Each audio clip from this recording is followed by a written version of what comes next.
नमस्कार. आपण पाहत आहात विजय समाचार. आज आपण एका गंभीर आणि धक्कादायक प्रकाराकडे लक्ष वेधणार आहोत. मुंबईतील कांदिवली पश्चिम येथील प्रसिद्ध भगवती व्हेज हॉटेलमध्ये नकली किंवा भेसळयुक्त पनीर ग्राहकांना जेवणात दिलं जात असल्याची माहिती समाज माध्यमांवरून समोर आली आहे. या हॉटेलमध्ये जेवण करणाऱ्या एका ग्राहकाने आपल्या अनुभवाचा व्हिडिओ सोशल मीडियावर शेअर केला असून त्यात त्यांनी पनीर नकली वाटते असा संशय व्यक्त केला आहे. ही पोस्ट सोशल मीडियावर प्रचंड व्हायरल झाली असून अनेकांनी यावर चिंता व्यक्त केली. जर हॉटेलमधून ग्राहकांना खरोखरच भेसळयुक्त किंवा नकली पनीर पुरवलं जात असेल तर हा एक प्रकारचा गंभीर गुन्हा असून नागरिकांच्या जीवाशी खेळ करण्यासारखा आहे. पनीर हे एक रोजच्या जेवणातील महत्त्वाचं दुग्धजन्य उत्पादन आहे.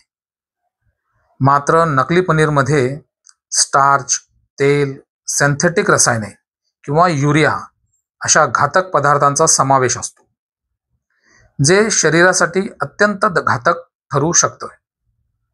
अशा भेसळमुळे फूड पॉयझनिंग, किडनी आजार, अपचन आणि दीर्घकालीन इंद्रिय विकृती होण्याचा धोका वाढतो.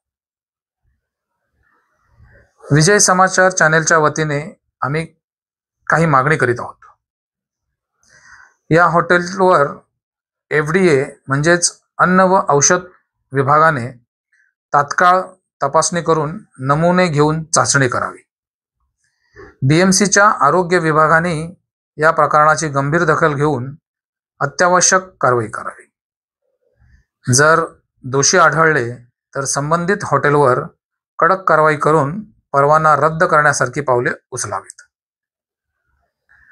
जर तुम्हालाही कुठे अशा प्रकारची शंका वाटत असेल, नकली पनीर, भेसळयुक्त अन्न किंवा आरोग्याला धोका पोहोचवणारे अन्न पदार्थ मिळत असतील तर तुमच्या जवळच्या FDA कार्यालयात किंवा मनपाच्या आरोग्य विभागात तक्रार जरूर नोंदवा.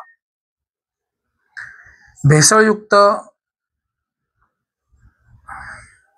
अन्न भेसळ ही केवळ फसवणूक नाही तर ती आरोग्यावर घातक वार आहे.